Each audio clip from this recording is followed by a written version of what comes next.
दिल्ली शहर में एक छोटा सा परिवार रहता था। उस परिवार में 5 लोग रहते थे। मोनू, मोनू की छोटी बहन शीना, मोनू का छोटा भाई बोलू और उसके माता पिता। मोनू गुड़गांव की एक बड़ी कंपनी में काम किया करता था। मोनू के छोटे भाई बहन पढ़ाई करते थे। मोनू को तरह तरह का खाना खाने का बहुत शौक था। वो चाहता था कि वो हर नए तरीके की डिश खाए। वो आए दिन बाहर से कुछ न कुछ खाया करता। उसको इतना बाहर से खाना खाता देख उसके माता पिता बहुत परेशान रहते थे। एक दिन की बात है, मोनू घर पर ही रहकर बाहर से खाना ऑर्डर करता है। ये देखकर उसकी माँ गुस्सा हो जाती है। क्या बेटा मोनू, तुम रोज ही कुछ न कुछ बाहर का खाते रहते हो। ये सब बाहर का डंगा कभी कभी चलता है, पर तुमने तो ये रोज का ही कर लिया है। ये घर में बना खाना कौन खाएगा? मैं रोज सुबह उठकर इतनी मेहनत से खाना बनाती हूँ, पर तुम्हें तो बाहर का ही पसंद आता है। अरे क्या बात कर रही हो माँ, आपको क्या पता रोज बाहर का अलग अलग खाना खाने में कितना मजा आता है। मैं तो रोज कुछ नया ट्राई करता हूँ। आप भी मेरी तरह कुछ रोज अलग अलग खाया करो, देखो कितना मजा आता है। आप पता नहीं कैसे खा लेती हो रोज वही दाल रोटी। मोनू की ये बात सुनकर उसकी माँ बहुत गुस्से में आ जाती है। तुम्हें ये बाहर का खाना किसी दिन इतना भारी पड़ेगा ना, तुम याद रखोगे, तब तुम्हें अपनी माँ की बात याद आएगी और मैं कुछ नहीं कर पाऊंगी। अरे क्या माँ, आप भी ना, ऐसा कुछ नहीं होने वाला। आप मेरी तरफ से बेफिक्र रहो। करो तुम अपने मन की, मैं तो तुम्हारी माँ होने के नाते तुम्हें समझा ही सकती हूँ। बाकी आगे तुम्हारी मर्जी है, तुम्हें क्या करना है क्या नहीं। देखते ही देखते मोनू का ऑर्डर आ जाता है और वो घर का खाना ना खाकर वही बाहर का खाना खाता है और उसकी माँ के हाथ का बना हुआ खाना ऐसे ही पड़ा रहता है। मोनू बाहर का खाना खाते हुए,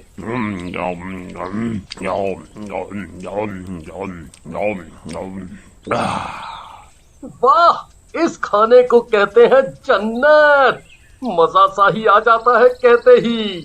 मोनू अपने भाई भोलू से बात करते हुए, भोलू, तू कैसे वही खाना खा लेता है, माँ के हाथ का बनाया हुआ? तुझे बाहर का खाना खाने का मन नहीं करता क्या? ये बात मोनू की माँ सुन लेती है। बेटा, तुम तो बाहर का खाते ही हो, कम से कम अपने भाई को तो ये गलत सीख मत दो। मोनू अपनी माँ की बातों पर हंसने लगता है। अच्छा माँ, ठीक है, मैं नहीं बोल रहा इसे बाहर का खाने के लिए। मोनू ये बात अपनी माँ से बोलता है और लैपटॉप पर अपना काम करने लग जाता है। मोनू रोज ही बाहर का खाना मंगाता और उसे शौक से खाता था। एक दिन रात में मोनू अपना काम कर रहा होता है। काम करते करते मोनू को भूख लग जाती है। अरे यार, मुझे तो काम करते करते बहुत जोरों से भूख लग रही है। वो घड़ी में टाइम देखता है। अरे अभी तो रात के 2:30 बज रहे हैं। मोनू जोमेटो ऐप खोलता है और रात में पिज्जा ऑर्डर कर देता है। देखते ही देखते आधे घंटे में दरवाजे की घंटी बजती है और मोनू बाहर जाकर डिलीवरी बॉय से पिज्जा लेने जाता है। वो पिज्जा बॉय दिखने में कुछ अजीब सा होता है। उसका मुंह एकदम नीला पड़ा होता है और उसकी आंखें बाहर की तरफ निकली होती हैं। आंखें भी लाल थी उस डिलीवरी बॉय की। एक बार को मोनू उसे देखकर बहुत जोर से डर जाता है। मम्मी। पर मोनू उसकी शक्ल पर ध्यान न देते हुए उससे पिज्जा लेने लगता है।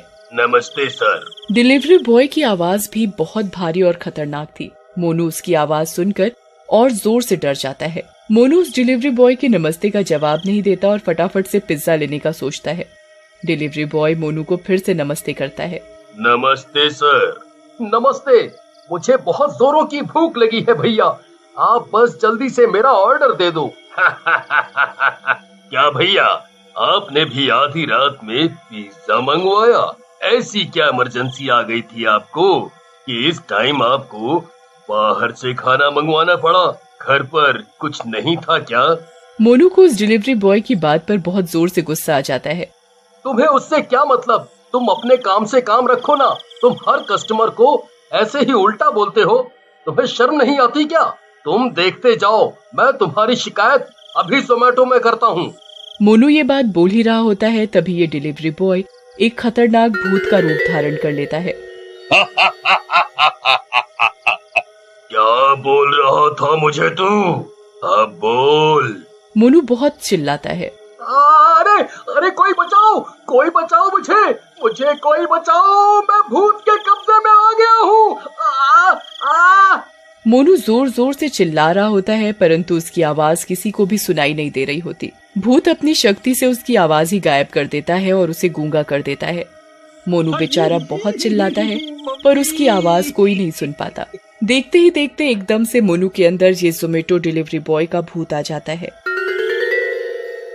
अब मोनू एक साधारण लड़का नहीं होता, वो उसके अंदर एक भूत की आत्मा घुस चुकी होती है।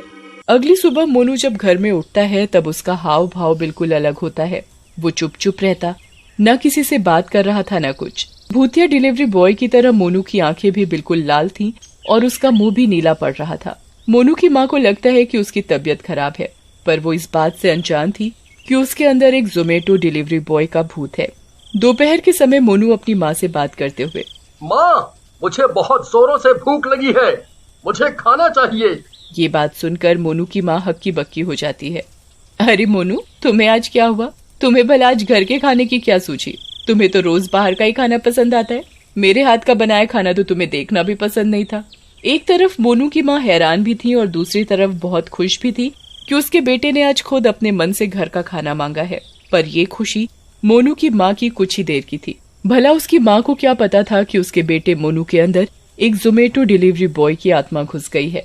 मोनू की माँ ज्यादा ना सोचते हुए खुशी खुशी अपने बेटे के लिए दोपहर का खाना बनाती है। ले बेटा मोनू, घर का खाना खा, ये है बिल्कुल पौष्टिक खाना। तुझे ये खाना पसंद भी आएगा और इससे तेरी सेहत भी बनेगी। मोनू अपनी माँ की बात का कोई जवाब नहीं देता और चुपचाप खाना शुरू कर देता है। देखते ही देखते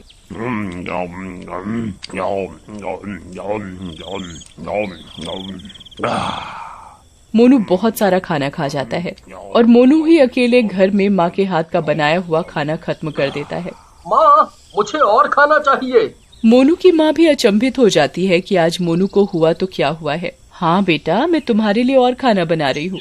मोनू की माँ खाना बनाते बनाते सोच में पड़ जाती है। आज मेरा बेटा खाना खा भी रहा है, वो भी घर का, और ऊपर से इतना ज्यादा खाना खा रहा है। मुझे कुछ समझ नहीं आ रहा। मुझे लग रहा है कुछ तो गड़बड़ है मोनू के साथ। थोड़ी देर बाद शाम हो जाती है।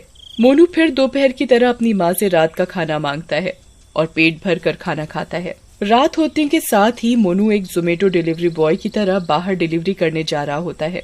मोनू को रात के समय बाहर जाते उसकी माँ देख लेती है। अरे, इस समय मोनू कहाँ जा रहा है? मोनू बेटा, तुम इस समय कहाँ जा रहे हो? इतनी रात हो गई है, इस समय बाहर जाना ठीक नहीं। काम पर जा रहा हूँ, डिलीवरी करने। काम पर जा रहा हूँ इस समय? बेटा, तुम्हें हुआ क्या है? तुम ठीक तो हो ना? मैं तुम्हें सुबह से देख रही हूँ, तुम बहुत अजीब अजीब सी बातें कर रहे हो। हाँ, मैं ठीक हूँ। मुझे क्या होना है?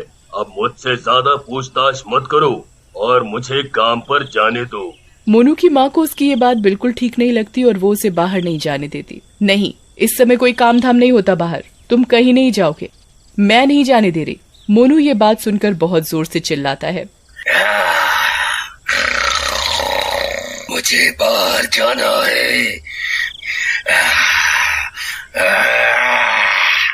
मुझे बाहर जाना है और मुझे बाहर जाने से कोई नहीं रोक सकता।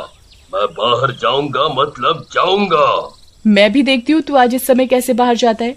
मोनू की माँ ये बात बोलती है और घर के गेट पर ताला लगा देती है। ये देखकर मोनू के अंदर का डिलीवरी बॉय का भूत बोलने लग जाता है। ए औरत, तू पागल है क्या? तुझे नहीं पता हम भूत प्रेत रात में ही बाहर होते हैं। हमारी शक्तियाँ रात में ही ताकतवर होती हैं। चल, अब गेट खोल।